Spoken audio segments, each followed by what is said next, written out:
everyone. Welcome to another conversation on the Voice of the Marketeer, wherever you're watching or listening to this from. I am beyond excited to introduce you to my guest for today, who is easily one of the most sought after marketing experts from Israel. Yam is a global marketing advisor with nearly 2 decades of experience working with startups, VCs, and companies of all sizes, stages, and industries. His key secret sauce, as he calls it, is seamlessly integrating go-to-market plans and marketing efforts to scale businesses effectively. I'm personally a huge fan of his LinkedIn newsletter called the CMO Brilliancy, where he curates some of the most creative ideas and thoughts from marketeers globally. Yam, thank you so much for taking the time to speak with me today. Yeah, thank you so much for having me. That's super exciting, that's for sure. So, Yam, to kick it off, I want to pick your brain and try to dismantle some preconceived ideas about marketing in startups and, say, early stage companies. And given you've advised many founding teams across various stages of growth, I find that too many times a startup's first marketing hire often kind of doesn't end up working out the way he or she wanted it to, or even the founding team wanted it to be. What are the current breed of founders getting wrong about hiring their first marketeer in the team? Yeah, I think that's a super crucial question for each new initiative. I truly believe in, and it's not because I'm just supporting, I'm come to do a marketing for the marketing role in this interview, but I truly believe that any kind of product or any kind of initiative, if it's not a product-based kind of initiative, even it's service-based, should have some sort of we can say marketing mindset starting from day zero. Eventually, your product will meet the market in this way or another. This is why you're building a product. And it's really good to have someone with the marketing orientation that will be there from day zero. Now, it doesn't mean that you need to have, a CMO or a VP marketing or any kind of marketing leader for full-time kind of position.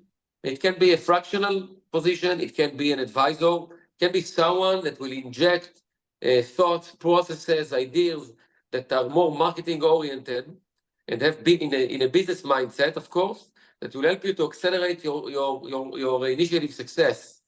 So I think that's super important. And the challenge with marketing, and we'll further speak about it later on as well, but is that anyone think that they know marketing, right? And we'll speak about the tenor time of C-level marketers and all that. But you can find yourself sitting in a leadership meeting along with other C-class professionals, your colleagues, and everyone knows marketing, right? The CFO can say that his daughter saw a LinkedIn, a Facebook ad of your company that we're even not targeting these kind of audiences, young audiences, and the copy over there is not that good. But no one will go to the CTO and say, "Oh, you didn't connect it correctly, the Kafka to the SQL database," right? No one will actually stand and do that. So everyone has a say in the marketing, within the marketing role, and I think that that's part of the wrong perception that many founding teams, even if they don't have a marketing, we can say person from day zero, they think that they know marketing, but they don't really know eventually. And then once they will go to the market, so they will face reality, and then they will have to do some sort of inherent reverse engineering about what happened, how they can fix the product, how they can do better micro copy, how they can think about the demand gen strategy or the brand marketing strategy or the product marketing strategy, so they can easily, or we can say, find the product market fit in a more accelerative manner. So I truly suggest having someone with a lot of experience in marketing to be with you from day zero, even if it's an advisor or fractional CMO or CMO with service. There are so many solutions that can help you to solidify your product roadmap, and also think about how you're going to do to meet the market with could say even a lean GTM plan. It's something that should help you also, or it will impact the way that you are creating the product roadmap, for instance, or the business roadmap, or the R&D roadmap. So the marketing have say in every kind of, in each of those verticals as well. which I believe really important to take in consideration from day zero. Right. And so is there a particular right time for an early stage company to add their first marketeer? I mean, is there a right time? And if there is, then what is that right time? Yeah, so I say it's connected to the last question because eventually, if you understand the marketing role within your business, and maybe it's important to better explain what's the marketing role within a business, whether it's a B2B venture or a B2C startup, whatever. So we need to understand that if it's a B2C a startup, marketing is business because no one else will do marketing for you, business for you. You don't have a sales team, for instance. So marketing should create, we can say, brand equity. Brand equity is being divided into three sub-pillars of awareness, reputation, and sentiment. So marketing should do that. That's from the brand pillar, brand marketing pillar. And you have the growth marketing pillar, which is usually comprised of two different, we can say, sub-pillars of organic growth, everything that is SEO, community building, content marketing, etc., and paid growth, which is all those money-sucking machines like PPC platforms, affiliates, etc. And the third pillar is everything that's related to product marketing.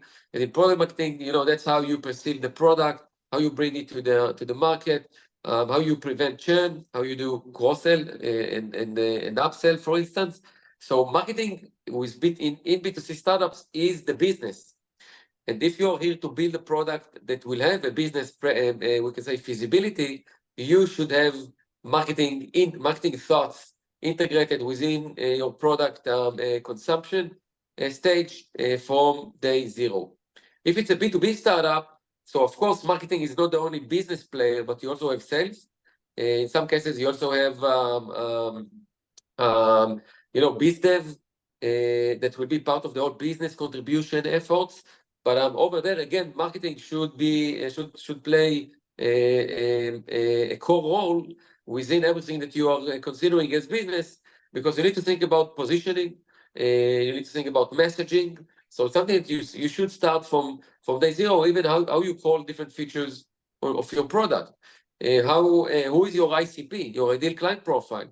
How the buyer journey should look like. All these are marketing, or we can say GTM-led kind of elements that can be or should be led within or by a marketing function or marketing team or marketing leader, whatever the solution is. So from my perception and from the scars that I have on my face from ventures that I was part of or that I was functioned as a marketing leader within, it's better to have marketing as early as possible within the product creation process. And of course, you can see it as an accelerator for everything that's related to business feasibility and product market fit. And so Jan, you have also been like the first senior marketing hire in a couple of startups in the past. Just maybe tracing back to your first 100 days as one of those first hires, what sort of challenges and curveballs did you have to encounter? And can you speak to some of those things that really were your most powerful lessons, say, in the first 100 days? Yeah, I think, that's so important because properly structuring your first 90 days plan, we can say, as a marketing leader, is probably the crucial element that will impact the way that you are going to manage, lead, and be part of the venture later on. And I'm also advising to many CMOs. Some of them are more like first timers, but most of them are scale up CMOs. You will always structure a 90-day plan, and usually, you need to divide it into three core stages. The first stage is just don't try to do proactive stuff in your first 30 days. Try to lean back, take a step back, and to look from everything from the side. I call it the observer or the observing stage, in which you need to do onboarding, everything that's related to onboarding, to get to know the product better. If you will not know the product that you're doing marketing to, I never saw a good company or a good marketing leader that does great marketing activities for product that they don't know how to use better than the best user, probably, or targeted user. So you need to know the product good. So try to use the product as much as possible, but also try to better understand.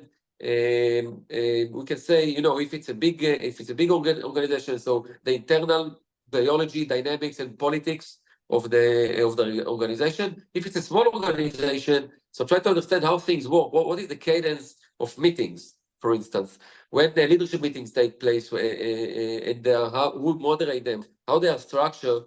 This is really the biology or the DNA of the company, because again, you need to come and observe and learn, and maybe later on you can even improve.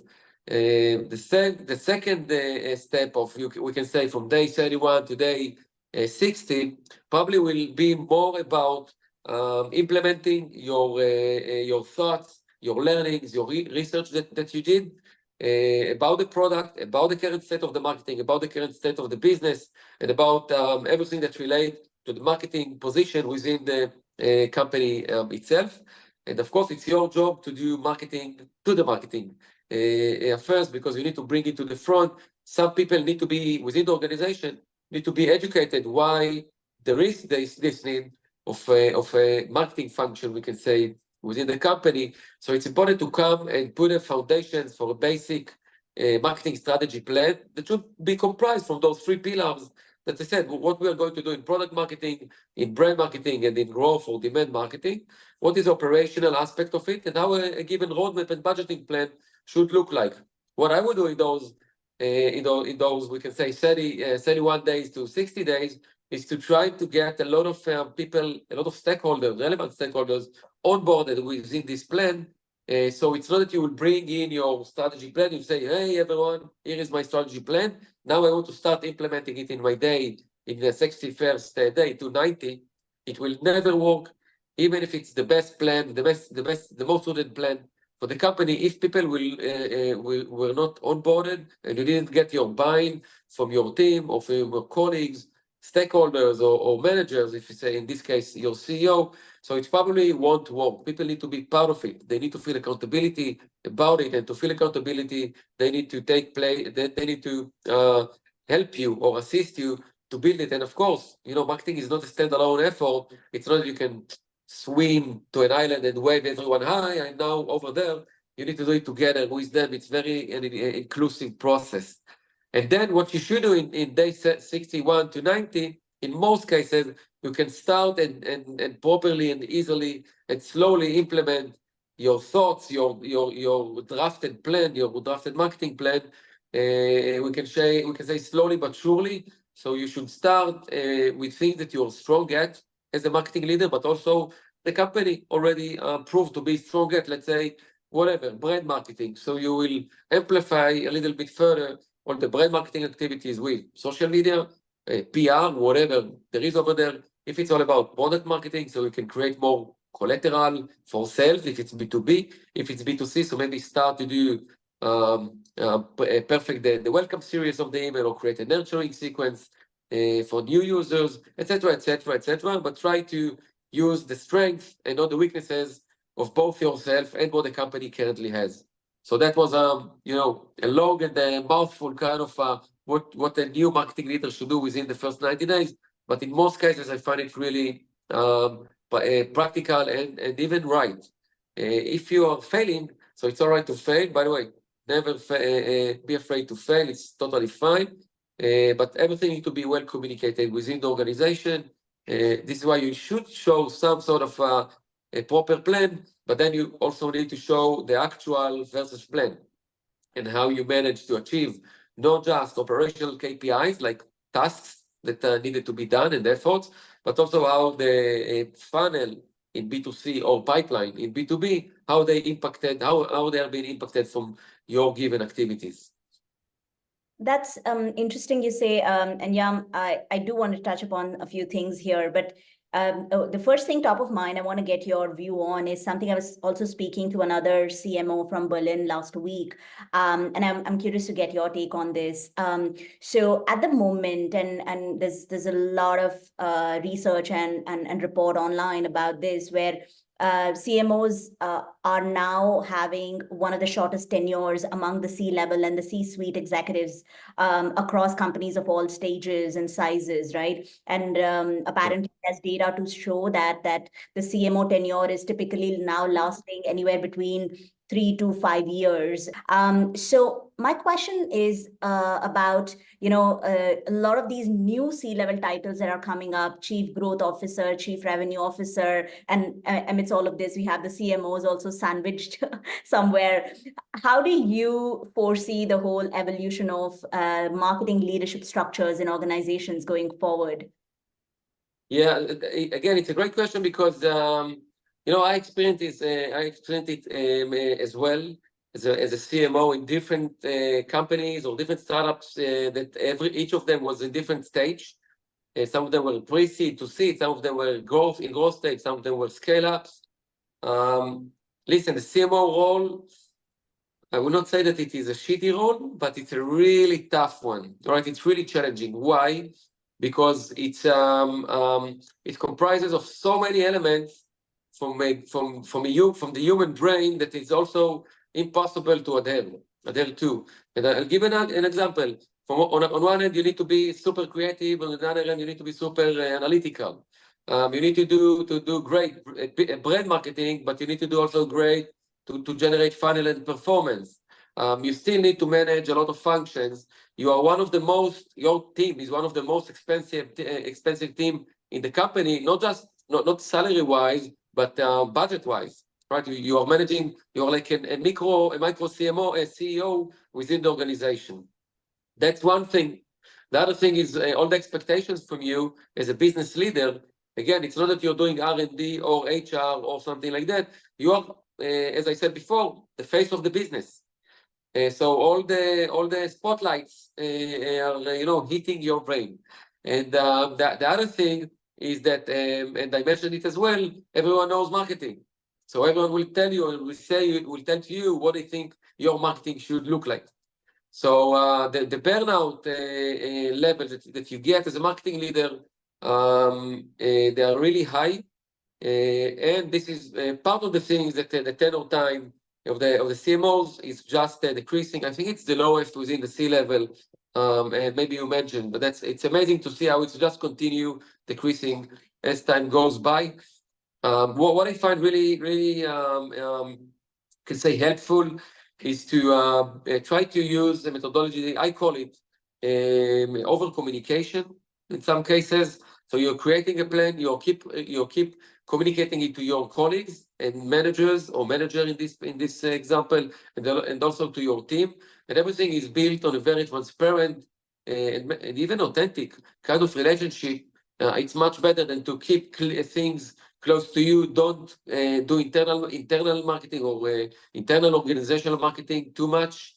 I believe that you should really, we can say, share and talk about your challenges, but also about what is planned, what needs to be done, how you see what's coming, and so on and so forth. About the diversity of the role, I think it's just running away from reality. Eventually, there is a CMO, and the CMO role should be comprised of those three pillars that I said: growth, brand, and product marketing. So, when I construct marketing organizations, I will always have, if I was the CMO or when I'm helping other CMOs, so all of them have VP growth, VP brand, VP product marketing, VP creative or design, and VP marketing operations. So you have like three, we can say, teams that are more business teams, like the brand, growth, and product marketing. And you have two teams who support those teams. And one of them is the operation team, and the other one is the creative and design team. This is how you construct a solid marketing structure. By the way, you don't need to be a 100 people a team or department. When I structure these, it's also function-wise, so you can have 5 people or 2 people that will do multiple functions. And this is how you can solidify your activities and to make them to be much more logical. And once things are logical, they're even more stable, and stability brings in growth, and growth should bring you scalability. So this is how my thesis at least work. if you have those chief growth officers or chief brand officer, it's fine. Again, it's really, I think it's really the DNA of a given company, and that's fine. I know a few companies, a few startups that the brand equity activity or the brand marketing activity was so great and in large scale from day one. So they have VP or VP brand. They also have CMO. But again, the VP brand is reporting to the CEO along with the CMO, right? So they're working like shoulder to shoulder. Again, it shouldn't be too much, we can say, Wikipedia-wise. Eventually, many startups, and especially when it comes down to organizational structures, it's a lot about biology and things that should make sense. As I said, should be logical. It's not just as a proper marketing department, and the way that it should be constructed. So if you will be too, we can say, stiff with how you see or how you build or structure your marketing team, probably it will break because it will crash on reality, and reality comprises of people, and people, they are warm and they are coming from biological aspects, not from mathematical aspects. So it's okay to shift things around a little bit, so it will reflect the way that that the company see its own values. Maybe it should be employees first, people first, business later in this perspective. But it can come the other way around as well. Again, no one solid truth. Eventually, it's all about the company, its politics, dynamics, and how things work over there. Because you just reminded me of something else, which I really want to talk about now. Back in 2015, Gary Vee had famously said that great advertising won't save your shit product. But I really think the notion is very applicable even to marketing, especially today. The fact that a lot of companies and startups expect marketing to actually save a crappy product or a crappy brand is still very true, right? So tell me, how do you discern between a brand that can be actually saved or revitalized, let's say, through marketing efforts, and one that requires a much broader structural change at its core, because marketing alone cannot do the job? Yeah, so again, advertising, it's part of marketing, I think, not vice versa. And I'm not sure that I fully agree with what Gary Vee said then.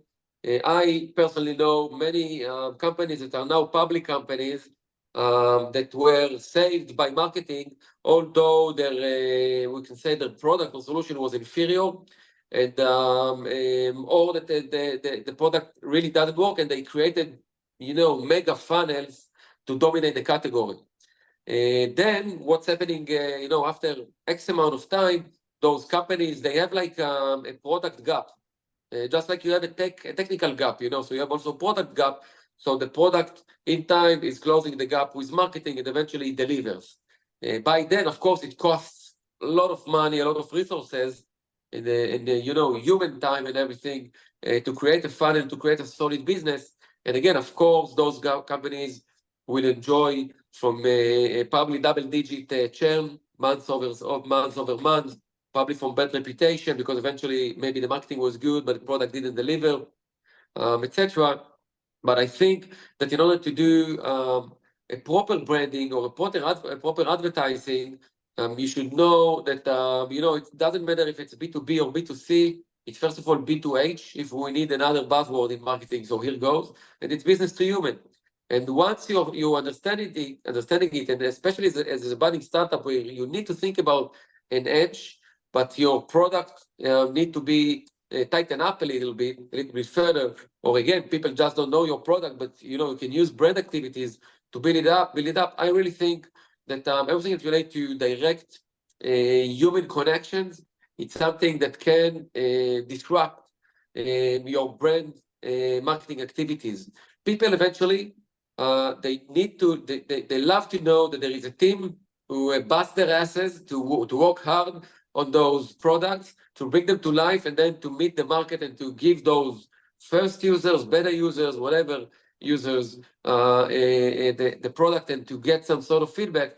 And those potential users, they would love to feel in a virtual manner the warmth of your hand on their shoulders. It means that you can that there is a saying that say automate everything, do things at scale and all that. I say vice versa. At the beginning, don't automate anything. If you have a few dozens of or hundreds even of people who sign up to your product each day, write them personally. Write email with spelling mistakes. Show the human aspect of things. People love what I call VAT. It's being vulnerable, authentic, and transparent. It's like VAT, the abbreviation. People love it. It's all right.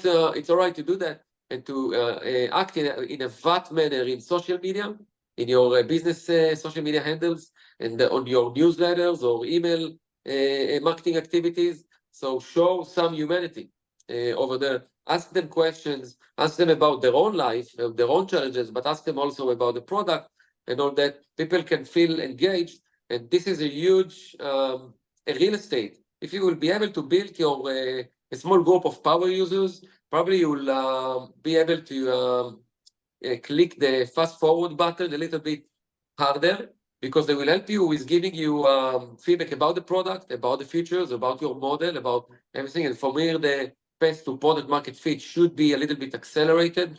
All those people can function as a marketing, we can say, functions, as well as they can speak about you or share about you to their own audiences, if they have an audience, if not, so with their colleagues or teams or friends or whatever. So eventually it's all about business, business to human. And if those humans understand that you are human as well, so you got a good click. You just need to be nice and to share stuff that is real. And again, for that you need to be vulnerable, authentic, and transparent. Again, not too much, right? Not all those poetry kind of posts that people write on LinkedIn and all that's way too much, and it's not authentic. But it's all right to show vulnerability, authenticity, and transparency. Transparency, for instance, everything that relates to your pipeline or funnel. It's fine to share about it. You don't need to use the actual, dollar signs revenues or KPIs and all that, but you can share some of the things. Over there, people can really relate. It's really disruptive that a young startup revealing their whatever, we can say pipeline parameters and stuff like that. If you're targeting business people, marketers, salespeople, and all that, they will even appreciate it, and you're speaking the same language with them. So try to find a common language with your target audience. Try to put off all those buffers, all those automation buffers between you and them. Once you have it and you build yourself a group of super users, you are good. You're also got from them the lingo and the jargon and everything that they use as a targeted audience, and then you can implement it within your messaging, in your homepage, newsletters, banners, articles, etc. So that's my 50 cents for that. On the note of 50 cents, how do you today, just given the abundance of information that's around us, especially in marketing today, how do you prioritize your learning? And how do you make sure that you are laser focused on the most valuable insights for your own professional growth? Because let's be honest, we're also like flooded with so much information on LinkedIn alone.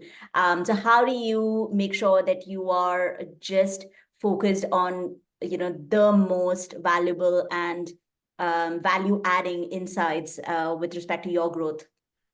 Yeah, I think that as professionals, no matter if we are junior marketers or CMOs, right? All of us as professionals, we're constructed of three main pillars, we can say. It's about experience. This is how you grow as a professional. It's about knowledge. This is how you are growing in a theoretical manner. And the third pillar is all about network. If you have a network of people, so you're getting knowledge from their experience, right? So those three tracks are the best path to grow yourself as a professional. And of course, you need to be super focused within them, because I think that the best thing to do is to think where you want to be next year. I don't think that no one knows what will be in 3 years or 5 years. But what you want to do next year, maybe to be a team leader, to be director, to be head of, to be a VP or CMO, and then that's one thing. But the other thing is it's in early stage startups, in huge companies, in scale ups, whatever. So that's something that everyone, each marketing professional should think about themselves. That's one thing, because we can say defending your professional sanity probably will help you to be more sane, personally speaking. In order to defend your professional sanity, you need to properly define where you want to be. And then, of course, you need to do some sort of reverse engineering as far as related to those three pillars of knowledge, experience, and network. And I think that if I know give or take, where I want to be next year, I would try to create a network or connections with people that have already been there and done that a few times. The experience path is quite straightforward as well, because you need to work in places that should cater to your flag on the hill that you define. Probably you should start, in bigger companies to understand how things work, and then you can build your career path so to get more senior roles in a smaller companies, right? But you will come to the best places, to those smaller companies with efficient and effective tools that will help you to keep your sanity, but also to perform best, probably. And everything that relates to theoretical knowledge, which is the third pillar. So you need to know who to follow. You need to know what type of blogs to be subscribed to, we can say, or newsletters. You can go to events that over there you can mingle, and then again, it's a mixture of knowledge and network building. But again, it's very different for one another. And I can tell you that I'm super dyslexic. I cannot read long form articles. Traditional learning is something I never succeeded in. I was a college drop-off and almost school drop-off. So I had to go in a path that I call, or maybe it's well known, but the learning by doing. And I managed to find great people who believed in me, and they gave me the whole credit to fail. And as I said, people, gave me these chances, and I failed and succeeded. And I think that that's the best, maybe one of the best ways to progress within your career. And I really think that you need a lot of luck as well. Okay, so Yam, tell me this. What are some of the non-negotiable skills for marketeers going forward? And I'm not talking about just technical skills here, but maybe a combination of soft and hard skills. What do you think are going to be some skills that are going to be super critical for marketeers to start learning, irrespective of where they are in their careers, irrespective of what stage of companies they're supporting today? Yeah, so I don't know. You don't need to know anything about AI. I will not going to say it, right? It's given. But I think that I liked how you divided it between soft and hard skills. But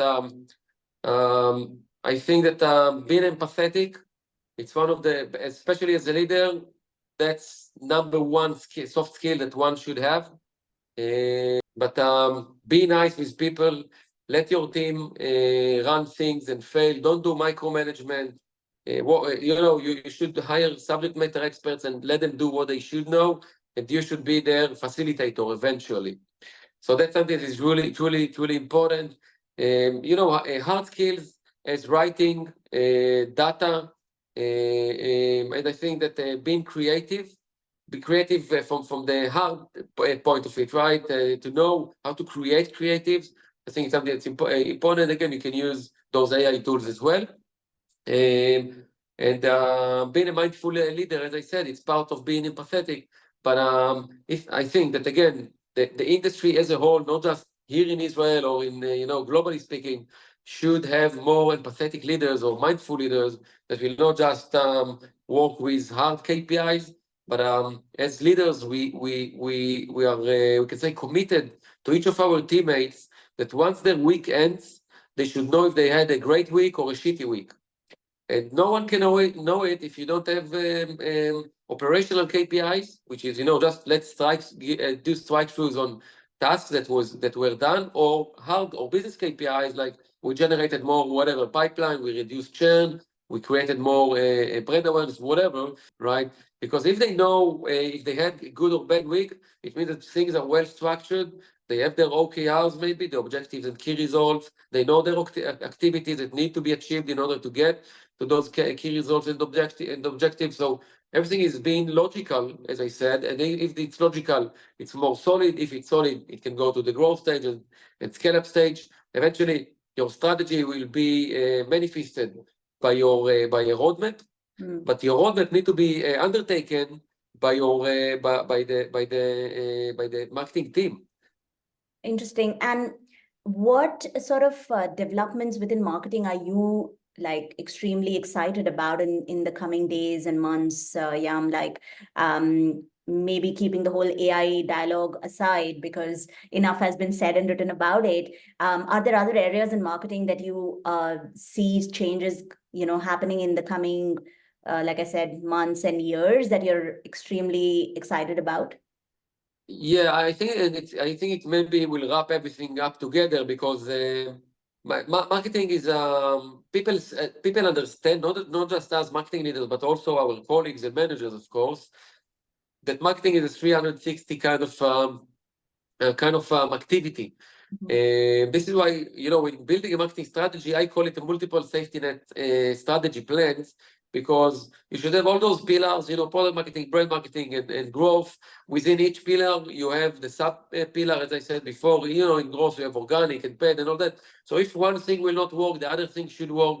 If another sub pillar will not work, so the other sub pillar should cover it up. If you're in B2B, so if marketing it doesn't perform, sales should perform. This is how business should see it. Business doesn't have to care about who brought the pipeline, right? Who generated the pipeline.